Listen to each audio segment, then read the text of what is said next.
طالب علم میرے پاس آ گئے، استاد جی میں یتیم ہوں، ہمارے ہاں تو ابھی داخلے شروع ہے اور 1-2 دن ہو گئے، کل سے بھی داخلے، یہ ہفتہ داخلہ ہوگا، اس کے بعد آپ آئیں۔ 2000 طلبہ ہوتے ہیں۔ ناظم صاحب کی طرف سے، غریب کی طرف سے بڑی پابندی ہوتی ہے، اساتذہ کو اللہ جزائے خیر دے، ان کی طرف سے پابندی ہوتی ہے کہ بھئی یہ اس قسم کے ٹچ موبائل یہ چیزیں نہ ہوں۔ طالب علم میرے پاس آ گیا، استاد جی میں یتیم ہوں۔ میں نے کہا کیا ہوا؟ کہنے لگے کہ ناظم صاحب نے، استادوں نے میرا موبائل انہوں نے ضبط کر لیا ہے، مجھ سے چھین لیا ہے۔ میں نے کہا کیوں؟ کہنے لگے بس چھین لیا۔ تو میرے پاس چھوٹا سا موبائل تھا، میں نے وہ نکال دیا۔ میں نے کہا یہ وہ ٹچ موبائل؟ میں نے کہا اس قسم کا؟ کہتے ہیں نہیں ایسا نہیں، وہ اتنا بڑا والا ہے۔ میں نے کہا ٹچ ہے کہاں؟ میں نے کہا اللہ کے بندے، اگر آپ اپنے والدین سے رابطہ کریں گے، چھوٹے بہن بھائیوں سے رابطہ کریں گے، عزیزوں سے رابطہ کریں گے، تو اساتذہ کو بھی خوشی ہوگی کہ آپ اپنی خیریت سے اطلاع کر رہے لوگوں کو، آپ اپنی خیریت کے بارے میں اطلاع کر رہے، اچھی بات ہے۔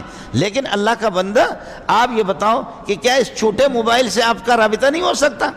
کہتے ہیں جی رابطہ ہو۔ تو میں نے کہا اس لعنت کو پھر رکھنے کی ضرورت کیا ہے؟ پھر اس لعنت کو آپ نے رکھا کیوں ہے اللہ کے بندے؟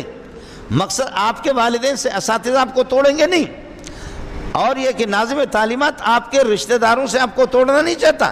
خوشی ہوتی ہے کہ کوئی خیبر پختونخوا ہے، کوئی پنجاب کا، کوئی اندرون سندھ کا، کوئی بلوچستان کا، کوئی ایران کا، کوئی توران کا، وہ اپنی خیریت کے بارے میں اطلاع کر دے اپنے عزیزوں کو۔ لیکن اس قسم کی لعنت آپ نے اٹھائی ہے، ہمارے لیے بھی دعا فرمائیں۔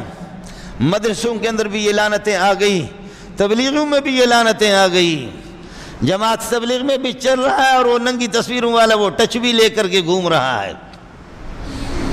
یہ لعنتیں آ گئی جی ہم لوگوں میں، یہ گانے بھی آ گئے ہمارے گھروں میں، یہ گانے بھی آ گئے۔ قرآن مولوی صاحب کے ہاتھ سے بھی چھن گیا، حدیث بھی مولوی صاحب کے ہاتھ سے چھن گئی، بخاری بھی چھن گئی۔ مسجد کو ٹائم نہیں دے رہا، قرآن اور حدیث کو ٹائم نہیں دے رہا، طلباء کو اتنا ٹائم نہیں دے رہا جتنا ٹچ موبائل کو دے رہا، جتنا اس ٹچ موبائل کو یہ کہ یہ ٹائم۔ فرماتے کہ اللہ نے مجھے بھیجا ہے ان چیزوں کو توڑنے کے لیے، اس قسم کے بے حیائیوں کو توڑنے کے لیے۔